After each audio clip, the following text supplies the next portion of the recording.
El siguiente programa es apto para todas las edades. No contiene escenas de sexo o violencia.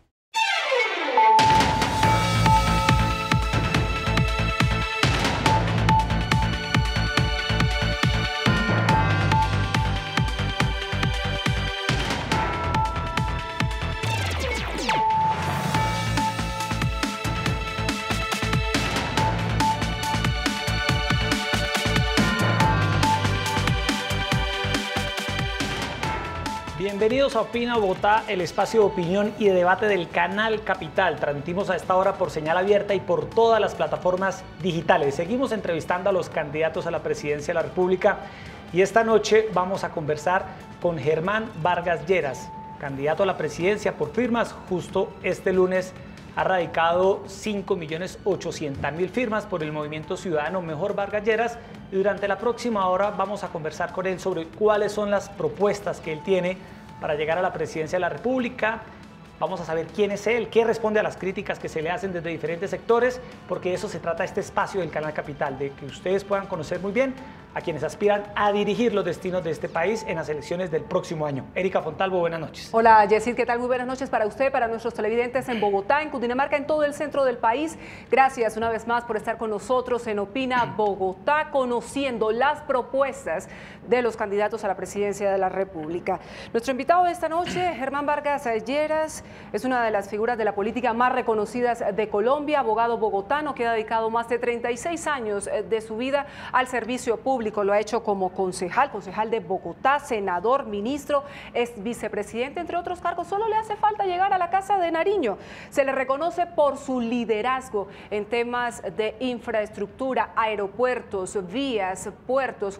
Fue uno de los hombres claves del gobierno de Juan Manuel Santos en esta materia, jalonando todo el desarrollo que el país necesitaba. También se le conoce por su carácter. De eso hablaremos seguramente hoy. Es el líder de Cambio Radical, pero como usted decía, Yesid, él decidió lanzarse por firmas. Las presentó hoy, las puso a disposición de la registraduría y este es el perfil del hombre que aspira a llegar a la Casa de Nariño. Germán Vargas Lleras, un hombre sin pelos en la lengua, destacado en su carrera y en su vida política, pues aunque la lleve en la sangre, es un hombre hecho a pulso y dedicación. Inició su carrera política en el nuevo liberalismo liderado por Luis Carlos Galán. Fue secretario general del Partido Liberal, luego elegido senador por ese partido. Varias veces fue elegido como mejor congresista. A pesar de haber sido víctima de numerosos atentados, nunca ha dejado de luchar contra los grupos armados al margen de la ley. Fue candidato presidencial para el periodo 2010-2014 con el partido Cambio Radical y obtuvo la tercera votación más alta. Fue ministro del Interior y Justicia, de Vivienda.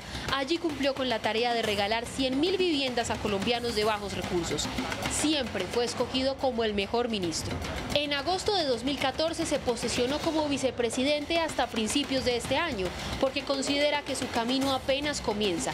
Germán Vargas Lleras, una extraña mezcla entre delfín, varón electoral, víctima de la violencia, hombre de armas tomar y galanista de corazón. Un hombre que sin duda llama la atención por sus contrastes.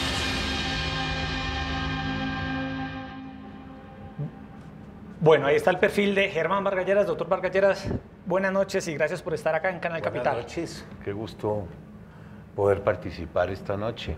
Bueno, muy bien, entremos en materia. Ha radicado usted hoy 5.800.000 firmas en la registraduría por el movimiento ciudadano Mejor Vargas Lleras.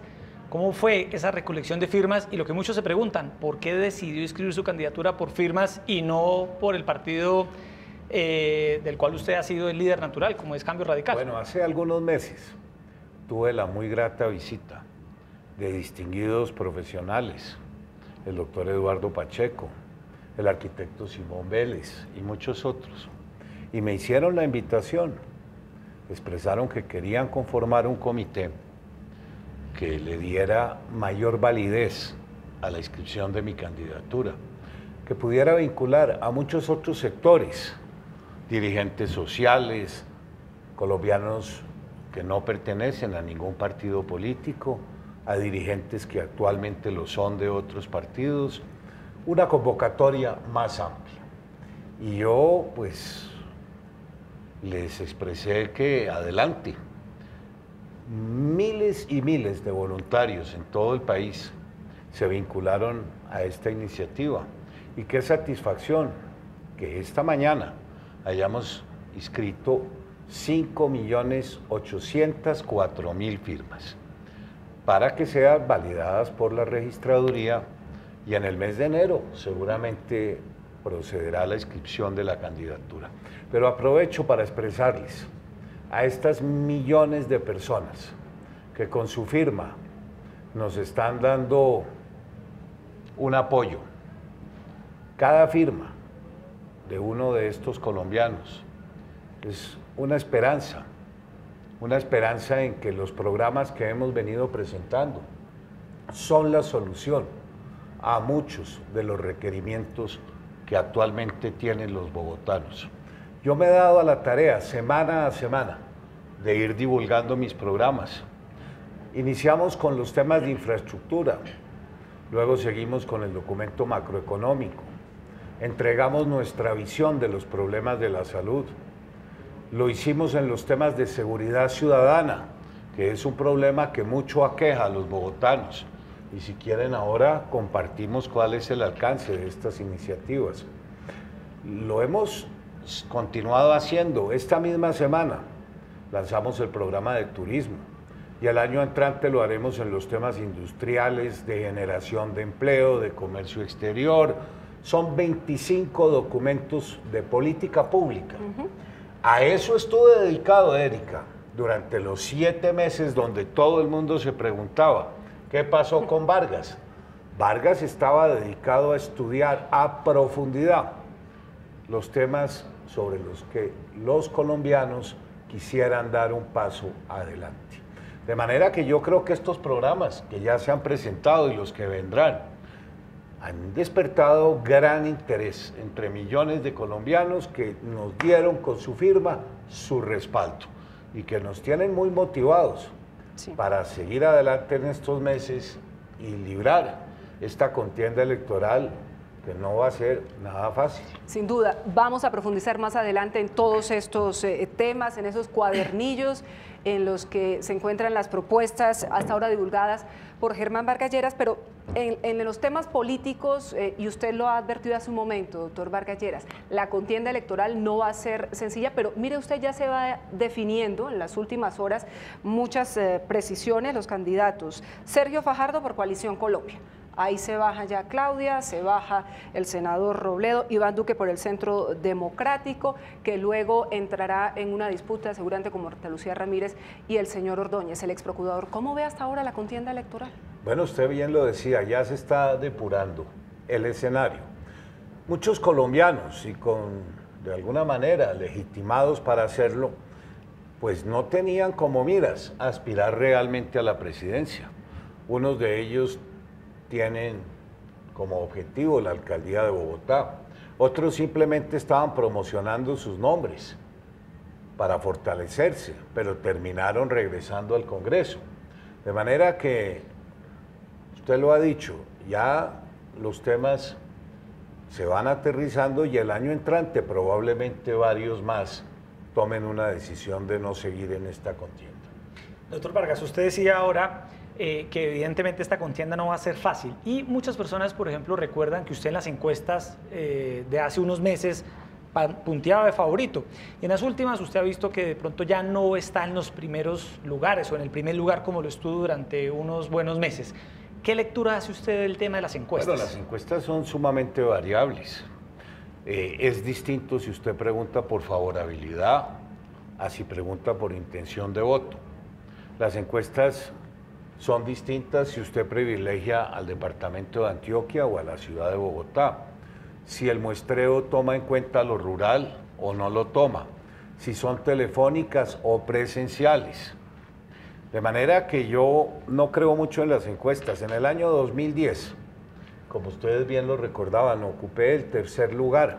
En ese momento competí contra el doctor Santos, actual presidente, y también lo hice contra el doctor Mocos. Y en ninguna encuesta estuve nunca por encima del 2%. Terminé en un muy honroso tercer lugar con 1.500.000 votos Y eso nunca se reflejó en ninguna encuesta. Mucho le convendría a este país que el Consejo Nacional Electoral auditara la forma en que se hacen las encuestas, los muestreos que se toman y también la validación de esas muestras. Así es. Erika. Yo quisiera... Pero bueno, pero yo no es que tampoco quiera desconocerlas. Claro. Usted encontrará que según la última encuesta, si tenemos en cuenta el margen de error, pues ya aparecemos 3 personas punteando las mismas. Fajardo, Petro y Vargas. Y la política se seguirá depurando. Oiga, doctor Vargas Lleras, a propósito, ¿cómo recibe, ahora que estamos hablando de alianzas y de coaliciones, cómo recibe ese apoyo de la Fuerza Cristiana, la Misión Carismática Internacional, de su líder, Claudia de Castellanos, quien va a aspirar al Senado por Cambio Radical? Estamos hablando de 2 millones de votos que se le fueron al señor Uribe y que le han llegado a cambio. Yo cuando fui senador hice parte de la misma bancada de Claudia Castellanos.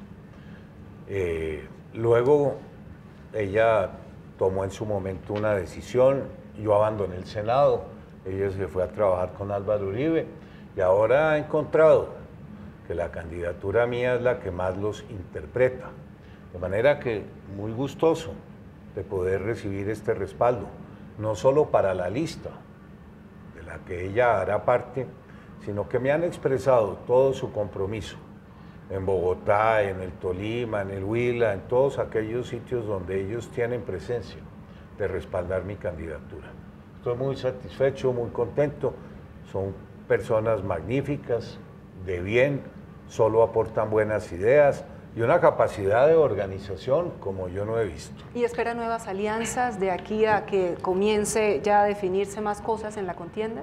Bueno, recuerden ustedes que primero se va a elegir el Congreso, de manera que los partidos hoy están focalizados en fortalecer sus listas.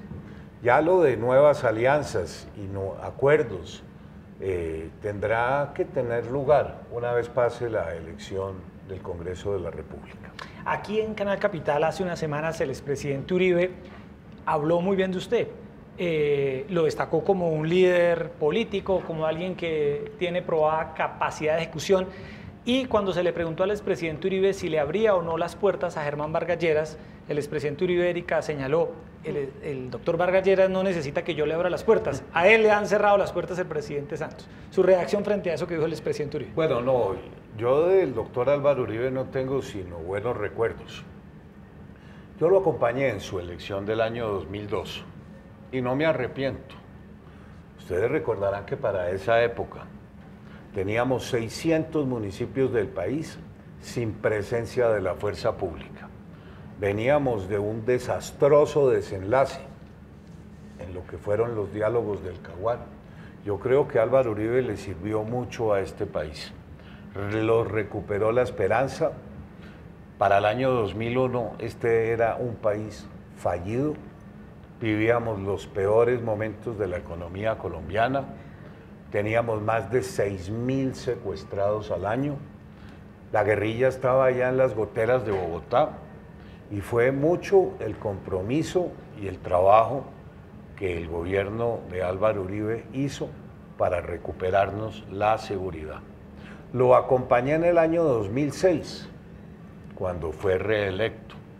De manera que yo no tengo sino gratos recuerdos del paso de Álvaro Uribe por la presidencia de la República. Recientemente hemos encontrado coincidencias al interior del Congreso en lo que ha sido el proceso de implementación de los acuerdos de La Habana. Y por fortuna la Corte Constitucional también contribuyó muy favorablemente a que se pudiera aprobar un proyecto que atendía todas nuestras sugerencias. Excluyó a los terceros de la jurisdicción de la JEP, estableció que quien reincida perderá los beneficios, enmarcó para las fuerzas militares el tratamiento que van a recibir, y así no haya sido el resultado de ningún acuerdo político hasta la fecha, empezamos a encontrar nuevamente coincidencias en lo que fue esta última legislatura. Estuvimos también de acuerdo en que no merecía ser aprobada la reciente reforma electoral, a tan pocas horas de que el proceso de inscripción de listas se cerrara. Cuestionamos muy seriamente para quién iban a ser esas 16 curules si no eran para la FARC.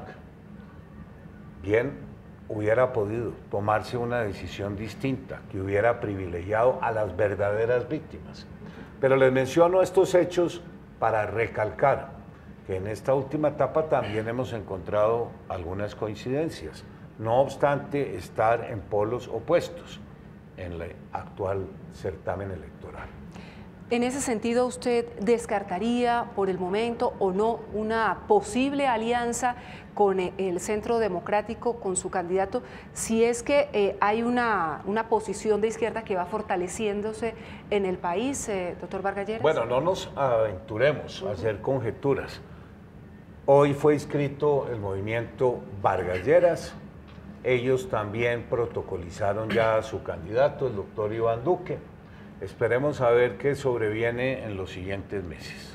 Entremos en materia. Usted hablaba ahora de 25 documentos a través de los cuales ha venido exponiendo sus propuestas, doctor Vargas Lleras. Hablemos de un tema esencial que va a marcar el debate electoral, que es qué va a ocurrir con las FARC, qué va a ocurrir con el acuerdo logrado en La Habana. Muchas personas dicen que algunos candidatos quieren hacer trizas los acuerdos, que los quieren renegociar, que los quieren echar para atrás.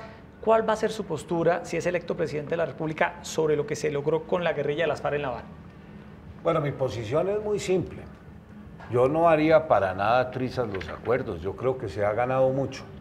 En la medida en que los miembros de esa organización se hayan desmovilizado, hayan entregado las armas, estén dispuestos a reincorporarse a la vida civil y sobre todo no vuelvan a delinquir, no vuelvan a reincidir en la comisión de delitos. En la medida en que eso se cumpla, el Estado debe protegerles la vida y hacer también cumplir los acuerdos. Esa es mi posición. Lo que no era posible era haber tramitado varias iniciativas que dejaban muchas dudas sobre el cumplimiento de esos acuerdos. Por ejemplo, en los temas relacionados con el narcotráfico, si era este o no un delito continuado, si quienes siguieran vinculados al narcotráfico perdían o no los beneficios, el tratamiento a los disidentes. Nadie entendió por qué hoy personas que figuran como disidentes estuvieron también sentados en La Habana, dependiendo que, de manera que el cumplimiento o no de los acuerdos tiene que ser integral. No es solo que el Estado cumpla, sino que ellos también procedan a cumplir cabalmente y vayan así recuperando la confianza que por décadas perdieron de la ciudadanía colombiana. ¿Usted cómo ve a Timochenko y ahora que ellos están dando a conocer sus listas al Senado, a la Cámara?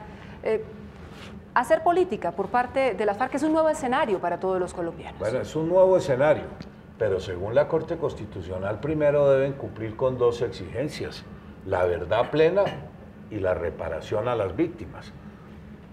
Sobre la reparación a las víctimas poco hemos visto, porque los bienes que fueron declarados, 250.000 millones eran terrenos baldíos que pertenecían a la nación colombiana, 200.000 millones más eran carreteras terciarias que se habían construido sobre terrenos baldíos.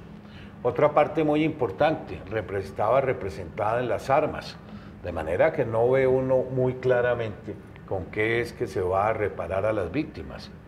Y sobre todo, el concepto de verdad plena debe significar para ellos delatar a los testaferros que no lo han querido hacer, para que así podamos establecer que todos los bienes que tuvieron un origen ilícito vayan a engrosar el monto de los recursos para reparar a las víctimas. De manera que si nos atenemos a la providencia de la Corte Constitucional, la habilitación política está condicionada a que cumplan con el principio de verdad plena y de reparación a las víctimas. ¿Usted cree, doctor Vargas Lleras, que el gobierno Santos, ya usted está hoy evidentemente fuera del gobierno y puede opinar con más libertad, ¿Se equivocó en algo en medio de la negociación con las FARC? ¿Hay algo que usted hoy diga, esto no quedó bien? Bueno, yo he discrepado mucho del alcance de los acuerdos, por fortuna corregidos por el Congreso de la República y por la Corte Constitucional. De manera que con esas correcciones las cosas van mejorando.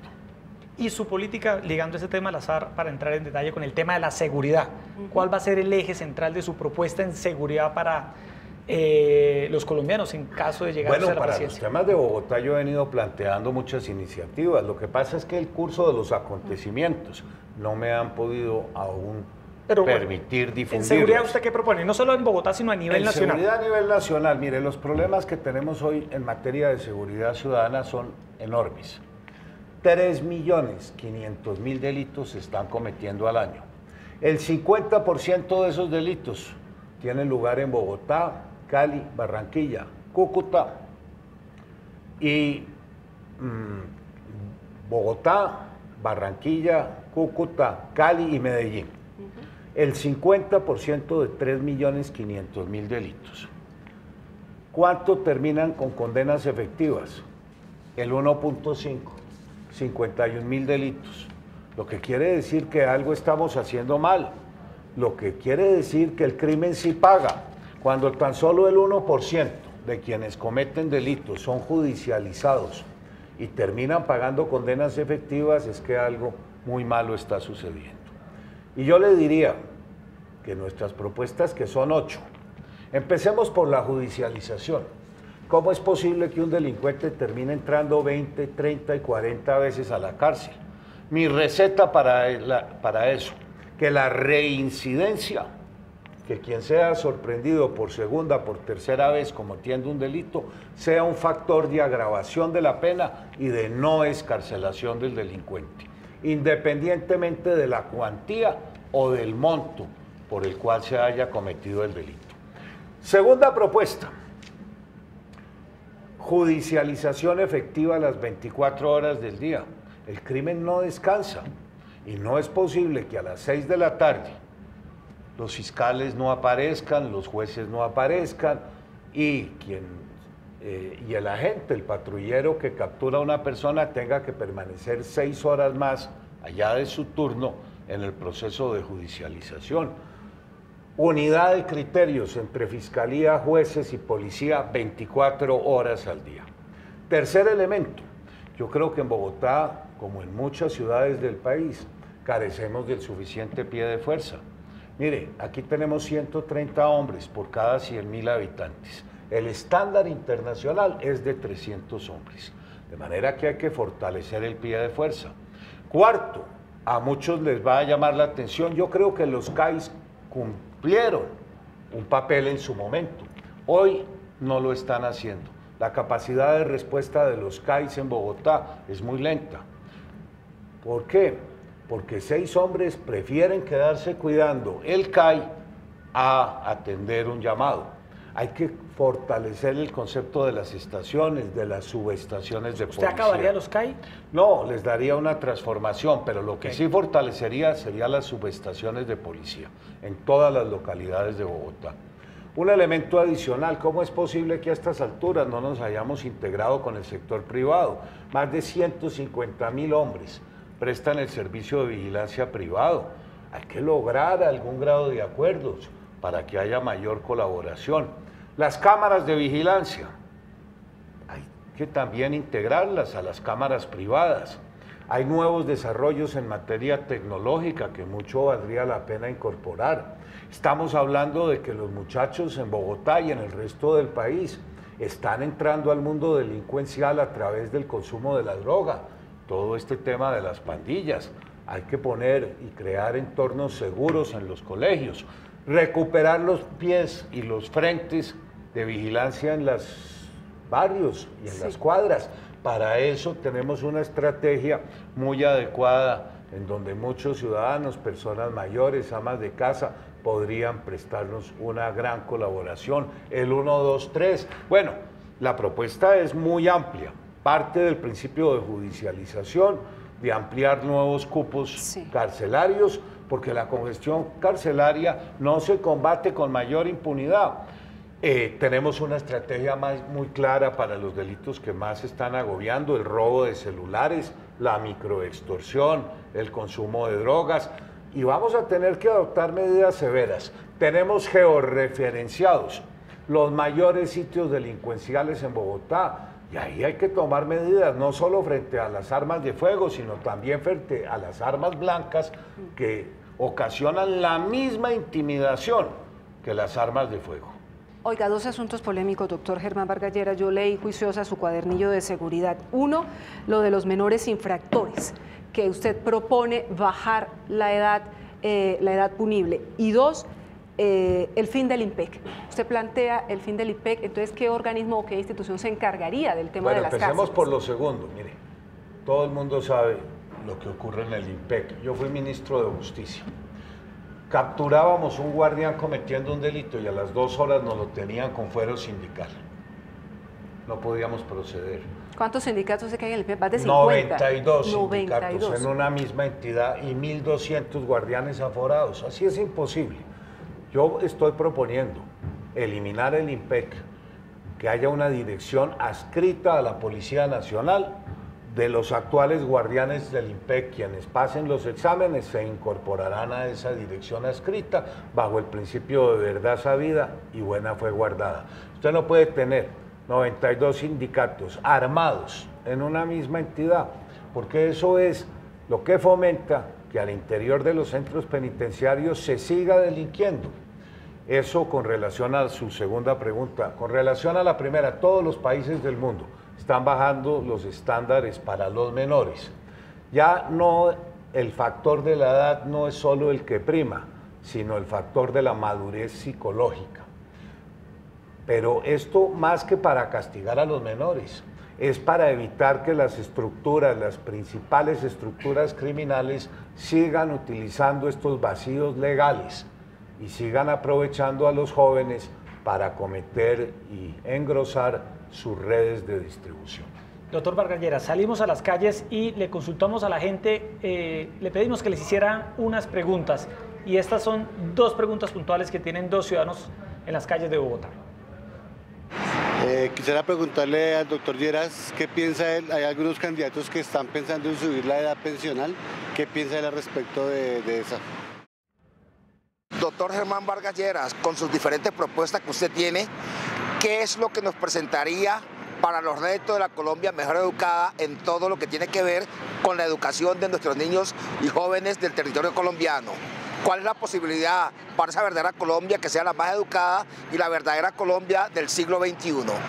Bueno, hay 2 temas. El tema de si usted mantendría la edad de pensión o la aumentaría, como lo está proponiendo, por ejemplo, el candidato Sergio Fajardo. Aquí lo y digo. los dos, ¿Que la aumentaría? Sí, que que la aumentaría. la edad. Y la segunda, claramente, ¿cuál sería su propuesta en temas de educación? Empecemos con la de pensión. Bueno, empecemos con la de pensiones. Miren, nosotros tenemos un sistema pensional totalmente distorsionado.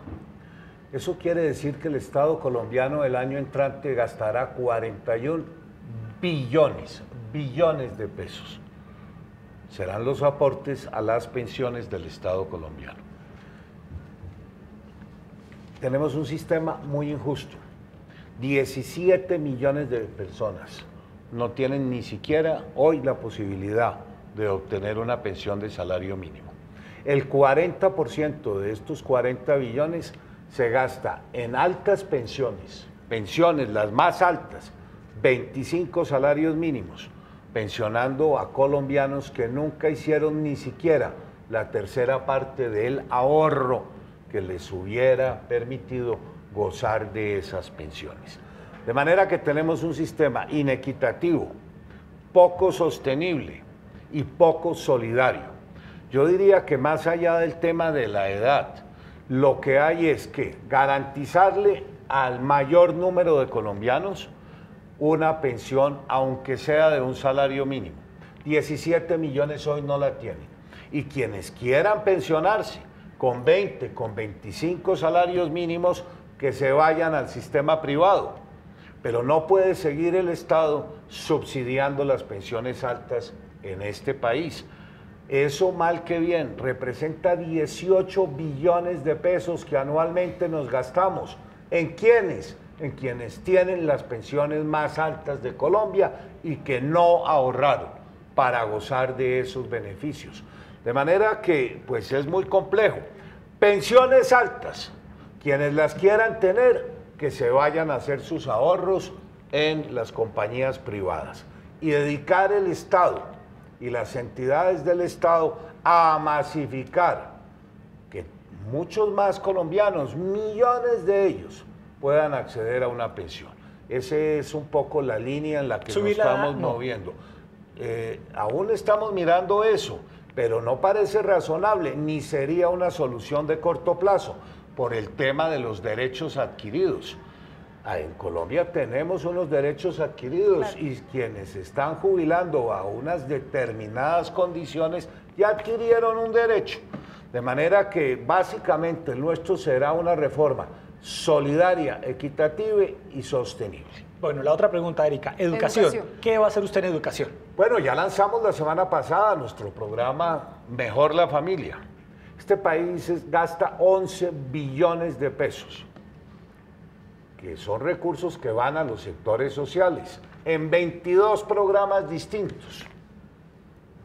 Tenemos una alta consejería de equidad de género para la mujer, tenemos el programa de Cero a Siempre, tenemos por separado el programa de los jóvenes, el Ministerio de la Agricultura se ocupa de la mujer rural, 22 entidades distintas. Y el órgano rector, que es el DPS, yo creo que hace mucho tiempo perdió su norte.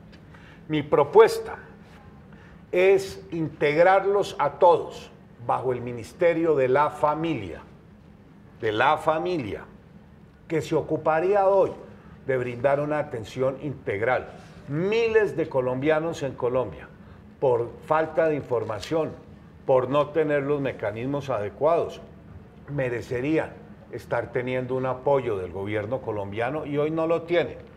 Con 11 billones de pesos que actualmente gastamos, haríamos maravillas en materia de integración social si eso estuviera bajo un órgano rector. Y no es por el plurito de crear el Ministerio de Familia, saldría a costo cero. Se requeriría así una transformación social y profunda del DPS y que todos hoy las altas consejerías y todas las entidades que hoy cumplen tareas se unifiquen. Ahora, ya en el tema de educación, el programa de 0 a 5 años, que es un programa formidable que se puso en marcha en este gobierno, que le brinda atención integral a los muchachos, hay que duplicarlo, ya llegamos a un 50% de cobertura, 1.800.000 niños. Queremos en el próximo cuatrenio cobertura universal, 3.200.000. En materia de jóvenes y de adolescentes, ya avanzamos en una tarea muy importante que es la financiación de la infraestructura para la jornada única. Ahora lo que hay es que buscar los recursos, porque la jornada única implica alimentación y una nueva carga de profesores que hoy no está financiada. Estamos hablando de los temas tecnológicos, carreras técnicas, estamos hablando de mayores cupos en las universidades. 1 de cada 5 muchachos que se gradúa de bachiller tiene acceso a una universidad en Colombia. Es muy desigual la situación. Además, tenemos que hablar de la calidad. La calidad hoy en algunas ciudades y en algunos departamentos es muy distinta a la calidad en otros y mucho más si tenemos en cuenta a los sectores rurales. El plan nuestro de educación será lanzado en la última semana de enero. Es un plan integral, no aislado del concepto de los programas sociales del gobierno que lanzamos en Ibagué y que se ubica bajo el concepto de Mejor la Familia, la creación del Ministerio de la Familia y la unificación de todos los programas que tenemos hoy en Colombia. Le quiero preguntar sobre salud, porque usted tiene una propuesta para unir los sistemas contributivos y subsidiados, pero antes, brevemente, ¿usted persistiría con ser Pilo Paga, con ese programa del actual gobierno? Sí, pero lo que pasa es que ahí el programa es bueno, pero también se están presentando algunas distorsiones que hay que corregir. Y vamos a lo segundo. Sí, a salud. A salud. Si bien en la ley, hoy el régimen subsidiado y el régimen contributivo goza de los mismos beneficios, en la práctica eso no es así. Y no es así porque el régimen subsidiado en Colombia está desfinanciado en un 13%. De manera que si bien todos los colombianos, el 98% de los colombianos tienen un sistema de aseguramiento, se siguen presentando muchísimos problemas en el régimen subsidiado. Queremos avanzar y una de nuestras primeras propuestas es que toda mujer en Colombia goce de la licencia de maternidad. ¿Usted sabía, Erika, que mujer colombiana que no tenga un empleo formal no tiene licencia de maternidad? Tristemente, doctor Vargas Lleras.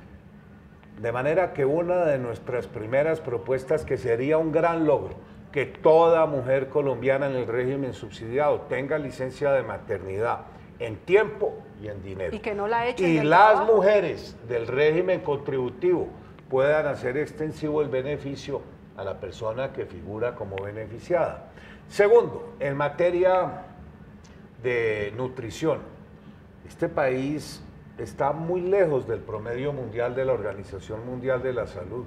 Aquí, imagínense, la lactancia materna no es sino de 1 mes y 8 días.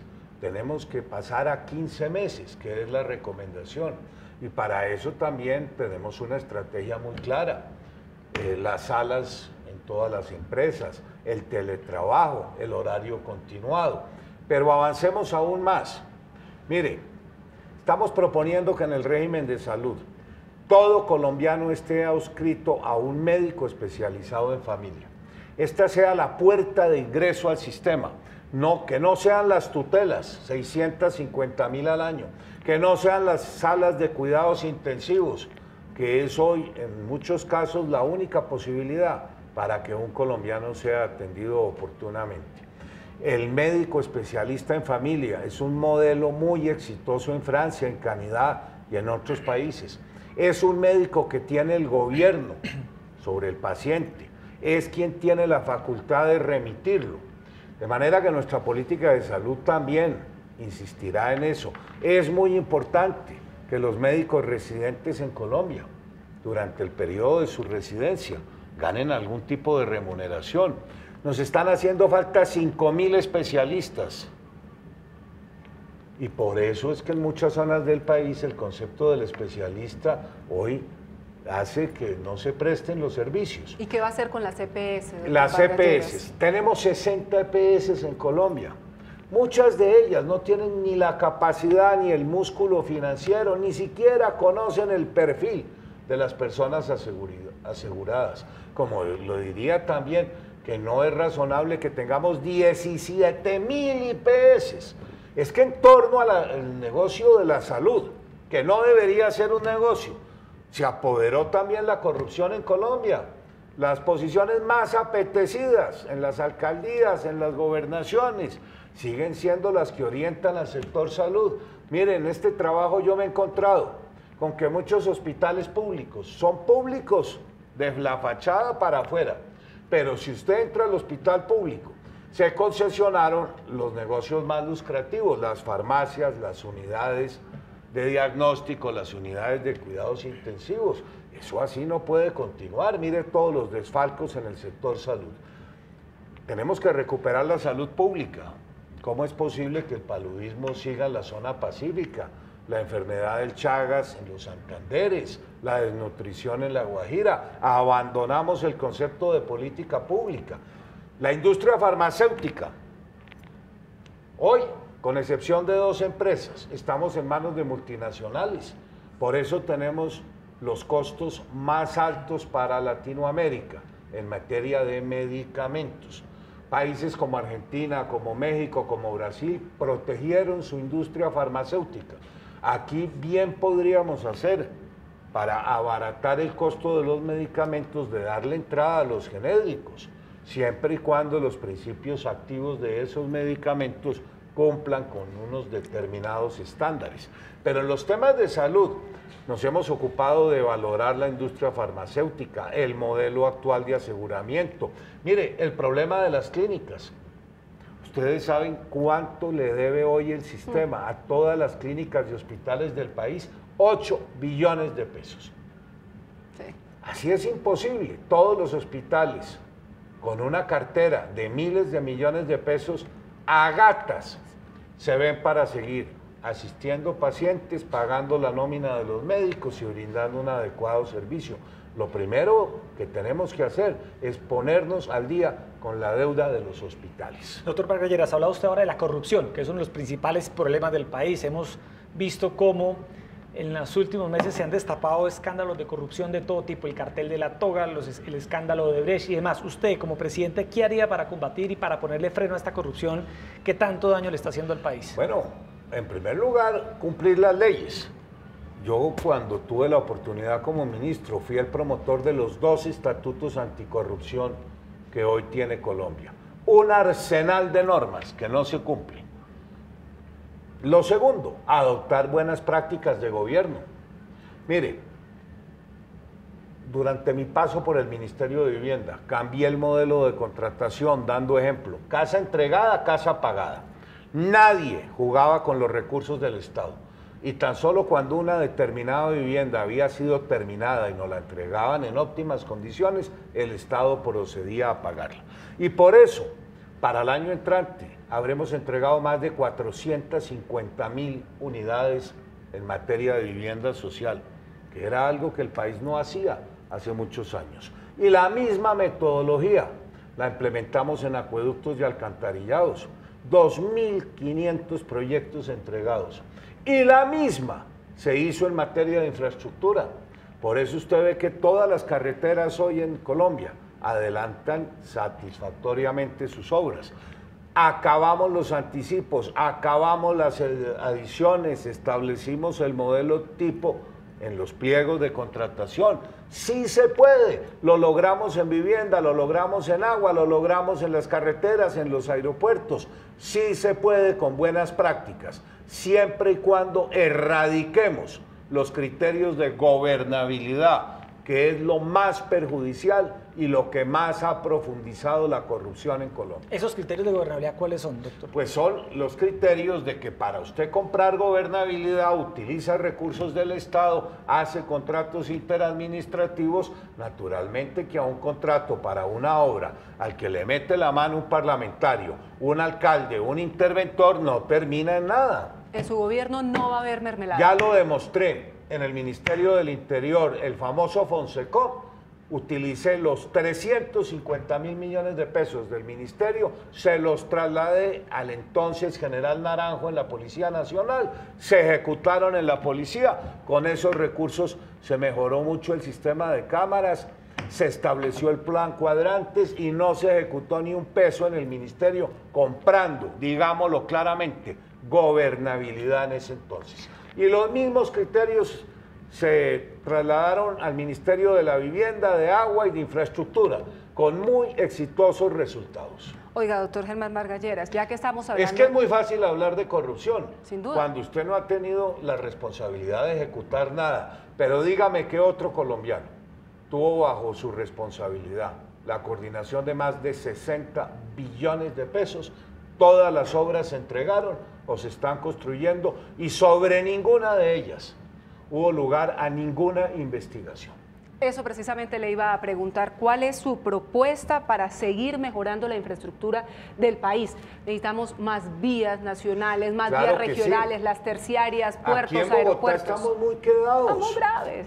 Muy quedados. Yo le entregué a la administración 22 proyectos en diferente estado de maduración. Y mucho me gustaría que antes de que termine el gobierno del doctor Peñalosa, varios de ellos se concreten. Por ejemplo, le hago el inventario. La LOS 1, que es la que viene del Cisga a la calle 13. Es un imperativo, ya están los terrenos comprados. Desatrasaría mucho el tráfico, que no tendría que entrar al municipio de Soacha. Tramo 2 de la 13 a la 80, tramo 3 de la 80 a la calle 170. 3 proyectos claves. Cuarto, la Cota Suba. Sería un nuevo corredor de salida de Bogotá. Ya están en ejecución las obras del Autonorte, pero en la tramo Nación, Vamos a tener 10 carriles, 5 de lado y lado, más ciclorruta, más sendero peatonal, pero aún no se ha contratado el tramo que corresponde al distrito. Las 3 salidas en la conectividad con el Valle de Sopó. Había 3 proyectos, el de la calle 152, el de la calle 170 y el de la calle 210, indispensables todos ellos. La vía a La Calera ya está que colapsa. Muy pronto se terminarán las obras de todo el corredor de Faca, Madrid, Mosquera, que enlaza con la entrada de la Mesa Napoima a la ciudad de Bogotá. Pero yo no me quiero imaginar cuando esas obras terminen si no se interviene en la calle 13, la 1 de Mayo, la salida a Villavicencio. No, son 22 proyectos, la Boyacá, que tienen que ponerse en marcha. Y yo pues estaré presto a querer ayudar y poder ayudar en lo que me sea dable. Pero veo que 2 años después, ninguno de ellos ha tenido ni siquiera aprobada la prefactibilidad de los mismos. ¿Y para el resto del país? Bueno, y aquí en Bogotá también déjeme decirle que celebro mucho que finalmente se le hayan otorgado los recursos al tramo 2 y 3 de Soacha, del Transmilenio, y se haya aprobado el tren ligero. Y ya va en curso el Dorado 2. Pero hablemos del resto del país. Y el metro también que va... Y el metro, sí, que ya recibió los recursos y ojalá muy pronto se abra esa licitación. Sí, doctor Vargas Lleras, a esta hora 2 colegas, Gustavo Gómez y Manuel Teodoro, le formulan las siguientes preguntas en este espacio de Canal Capital. Doctor Vargas Lleras, soy Gustavo Gómez, director de La Luciérnaga. Si usted hubiera sido presidente en las mismas condiciones de Juan Manuel Santos, ¿habría negociado la paz en las mismas condiciones y apoyado el plebiscito en las mismas condiciones? Yo creo que la mejor pregunta que uno le podría hacer al candidato presidencial Germán Vargas Lleras es: doctor Lleras, dime por qué el televidente o el consumidor de este medio debería votar por usted. Si quiere, dame 3 o 4 razones, teniendo en cuenta que en la audiencia que está observando este video o este contenido hay muchas personas que no quieren votar por usted. Bueno, ahí están. Gustavo Gómez, si usted negociaría la paz en las mismas condiciones... Bueno, es difícil decirlo, pero yo le contestaría a Gustavo que yo no hubiera hecho el plebiscito. De ninguna manera. ¿Por qué? Pues porque el presidente tiene unas facultades constitucionales que lo habilitan. ¿Usted en su para control le alcanzó a comentar eso al unos presidente? acuerdos de paz. Lo segundo, si lo hubiera negociado en las mismas condiciones, probablemente no. Y para Teodoro, yo sé que hay muchas personas que en este momento no estarían dispuestas a votar. Yo aspiro que en estos meses los pueda convencer de las bondades de mis propuestas. Si por algo me distingo, es porque lo que digo lo llevo a la práctica, lo cumplo, lo ejecuto. Quiero recordarle, Erika, que cuando yo le ofrecí a los colombianos que íbamos a hacer el programa de vivienda gratis, muchos me trataron de embustero, de mentiroso, de populista. No solo terminamos las 100.000 viviendas gratis para los colombianos más pobres, para quienes nunca hubieran podido acceder a una vivienda, para quienes durante muchos años deambularon con sus cartas cheques, usted recuerda, para quienes jamás hubieran podido tener un ahorro programado, sino que ya vamos en la fase 2 del programa de vivienda gratuita y abrimos el programa de Mi Casa Ya para los colombianos de 1 salario mínimo, de 2 salarios mínimos. Todo esto benefició a miles y miles de colombianos. Sí tengo la frustración de que las 10.000 viviendas gratis que le ofrecí a la administración de ese momento en Bogotá no se pudieron materializar, no quisieron materializarlas, no habilitaron la tierra. Ahora, al doctor Peñalosa, el gobierno nacional le ha ofrecido 80.000 nuevos cupos. En Bogotá es en la ciudad donde se presenta el mayor déficit habitacional de Colombia, a donde muchos bogotanos y personas que aquí residen añorarían poder tener una casita, como la tuvieron en más de 350 proyectos en todo el país. De manera que con programas como el de la vivienda, como el de las obras públicas, como el de los acueductos. Yo le demostré a este país que tengo la experiencia, la capacidad de ejecución para que las cosas que digo las pueda llevar a cabo. Lo he demostrado a lo largo de toda mi vida y aspiro a convencer en una ciudad como Bogotá, que está tan fracturada, tan polarizada, en donde muchas redes sociales y muchos protagonistas de la política se han encargado de apelar a la difamación, a los insultos, a los agravios, a falsas mentiras, para hacer la política, podamos elevar en estos 4 meses que nos faltan el nivel del debate y ojalá podamos venir aquí y confrontar las ideas, el decir qué vamos a hacer, cómo lo vamos a hacer, porque ese ha sido el sello mío, que lo que digo lo hago, o muéstreme algo que no se haya ejecutado, que yo haya prometido a lo largo de más de 30 años de vida pública. ¿Y cómo va a ser esto? ¿Cómo va a garantizar un crecimiento económico del 5%, doctor Vargas Lleras, y la creación de 1.200.000 empleos formales, que es una de sus grandes propuestas en materia económica? 1.500.000 empleos los generamos en el programa de la vivienda. Es el programa más exitoso, no solo porque fue el factor principal que combatió los niveles de pobreza extrema. Se beneficiaron 27 subsectores de la economía. Se le dio empleo a 1.500.000 colombianos que encontraron ahí una fuente de empleo permanente. Mi programa económico tiene un enfoque que implicaría un viraje. Se funda en buscar un mayor crecimiento económico.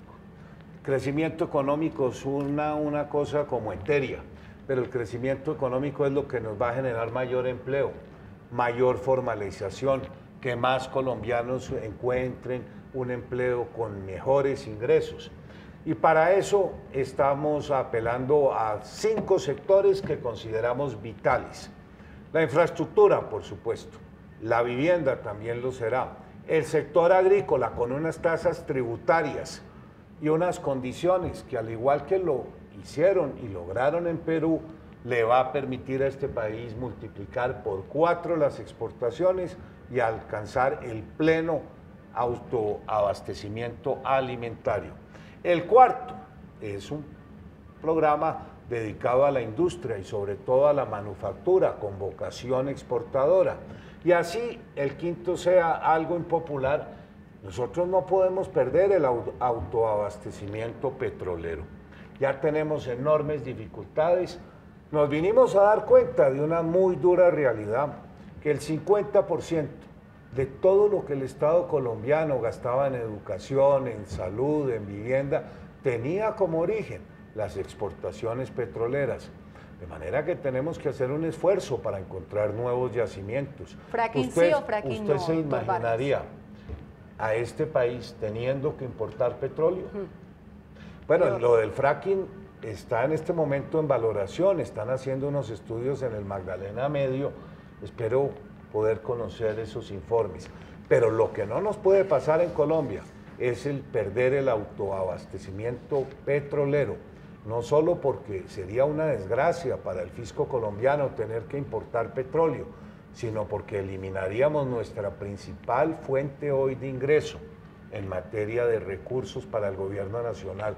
Y mire lo paradójico, yo sé que eso, aquí hay candidatos que reniegan del petróleo, pero los sectores que más reclaman recursos, la salud, la educación, el empleo, la vivienda, pues todos esos recursos algún origen tienen que tener. Y en este país nos habíamos vendido el cuento de que nos habíamos diversificado. Cuando vino abajo la caída del precio del barril del petróleo, perdimos en un solo semestre 20.000 millones de dólares de recursos que bien se hubieran podido utilizar para mejorar la salud, para construir más casas, para elevar el nivel y la calidad de la educación, para mejorar los conceptos de seguridad ciudadana. Doctor Vargas Lleras, ¿usted aumentará los impuestos? No, todo lo contrario, los voy a reducir. Y los voy a reducir porque Colombia no puede seguir siendo el país prácticamente en el mundo que tenga las más altas tasas impositivas. ¿Qué impuestos va a reducir? Según el informe del Banco Mundial, estamos en el puesto 165 entre 167 países evaluados. Colombia tiene hoy 16 tratados de libre comercio con toda la América Latina, con Centroamérica, con los Estados Unidos y con Europa. Nosotros no podemos competir contra países como Chile, que tiene un 30% del gravamen.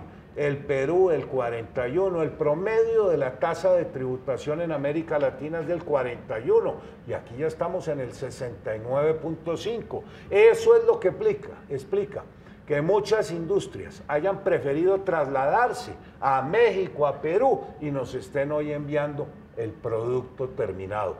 ¿Cuál es mi propuesta? El impuesto de renta será único del 30%, tanto para las empresas como para las personas naturales. Aquí no podemos seguir grabando siempre a los mismos, los grandes contribuyentes reduciéndoles su capacidad competitiva, y a todos nosotros que somos los asalariados y que somos las personas sobre las cuales hoy se soporta la mayor carga de tributación. El impuesto de renta ya se lo mencioné, el impuesto del patrimonio ya se acabó, pero hay que eliminar la presuntiva. En tercer lugar, hay que establecer un plan de choque para reactivar la industria. ¿Bajar el IVA? No es posible en este momento, pudiendo depreciar los equipos a lo sumo en 2 años. Pero yo creo que para todos sí es un gran alivio en este momento pensar en que podamos reducir la carga impositiva a un 30%. Doctor Vargas Lleras, se nos va agotando el tiempo, pero cómo no preguntarle sobre el tema de Venezuela. Los ciudadanos venezolanos que siguen llegando al país y que están durmiendo en los parques, en las terminales de transporte, y esa relación con el vecino que es tan compleja, que es tan difícil. Prácticamente no hay relación en este momento diplomática con Venezuela. Bueno, nos ha faltado una política integral para atender un número cada vez más creciente de venezolanos, o en muchos casos de colombianos, bien de padre, de madre, de abuelos, que se han venido a refugiar a Colombia. Y en todas las ciudades usted encuentra, aquí en Ciudad Bolívar, en Bosa, en Barranquilla, bueno, que hoy están empezando a demandar salud, educación, vivienda, trabajo. Se están colocando por menos de la mitad del salario mínimo, desplazando también al empleo de nacionales. Y el problema con Venezuela, francamente, es un problema que no sabemos cuándo va a terminar. Yo creo que en Venezuela ya se estableció una dictadura. Ya todas las principales posiciones del gobierno están en manos de militares. La distribución de la comida, la de PDVSA, las principales industrias también están en manos de venezolanos. Nosotros tenemos una frontera muy porosa, 57 pasos fronterizos, de manera que el control policial no es una posibilidad para controlar el problema. Y nos vamos a tener que preparar, porque en la medida en que la situación haga más crisis en Venezuela, un mayor número de venezolanos o de colombo-venezolanos nos van a seguir ingresando al país. ¿Pero qué mensaje le mandaría a usted, Nicolás Maduro, si usted es electo presidente de la República? No, pues los mensajes ya se los he mandado. ¿Duros? Que no se olviden que Venezuela fue un país enormemente rico. Alguien recordaba que para el año 40 era la 5ª potencia en el mundo. Su economía, qué país tan pujante, qué país tan rico. Todos mirábamos a Venezuela con alguna ilusión de parecernos a ese país. Destruyeron todo el aparato productivo, acabaron con todas las garantías, eliminaron la democracia. Lo que está ocurriendo en Venezuela ya es un concepto de franca dictadura. Bueno, doctor Vargas Lleras, se nos acaba el tiempo, le voy a... Y a eso, perdóneme que lo diga, y a eso los llevó el populismo.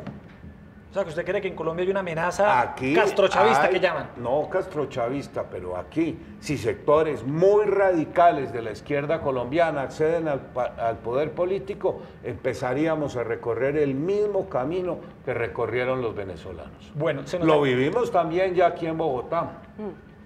Está hablando usted del exalcalde Gustavo Petro. Doctor Vargas Lleras, le voy a mencionar unas personas y usted nos dice ya para cerrar el programa qué palabra se le viene a la mente. Es un test ácido, todos lo han hecho, tranquilo. Empecemos. Álvaro Uribe. Gratitud. Marta Lucía Ramírez. Estudiosa. Iván Duque. Joven promesa. Sergio Fajardo. Sergio Fajardo, académico. Claudia López. Gritona. Juan Manuel Santos. Juan Manuel Santos, presidente. Gustavo Petro. Gustavo Petro, populismo. Donald Trump. Donald Trump, la línea ultraconservadora. Y finalmente Nicolás Maduro. Dictador. Me deja a mí dos, como ver, siempre, dos, sí, claro. Néstor Humberto Martínez. Gran fiscal. Mire, el país tiene hoy la percepción de que hay un mayor grado de corrupción. Y lo que pasa es todo lo contrario. Se ha venido a destapar toda la corrupción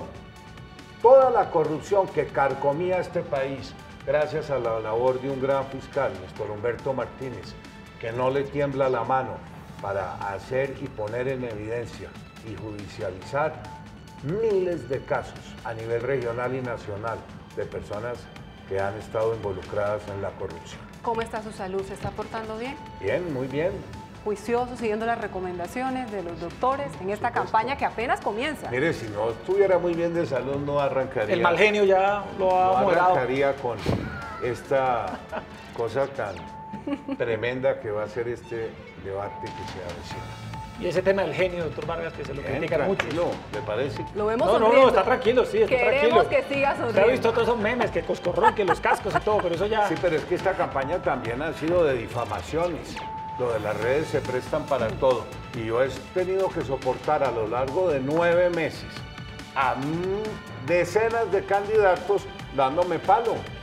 Y en la gran mayoría diciendo cosas que no son ciertas. Doctor Vargas, gracias por estar acá en Canal Capital. Nos encantará volver a tenerlo aquí en esos debates que buena falta le hacen al país. Erika, muchas gracias. Sí. Muchas gracias. Buenas noches, muchas gracias. Y a todos ustedes, muchas gracias por estar con nosotros, por seguir la entrevista con el doctor Vargas Lleras por señal abierta, por plataformas digitales. El día de mañana tendremos una nueva entrevista con otro precandidato a la presidencia de la República. Buenas noches. Bueno.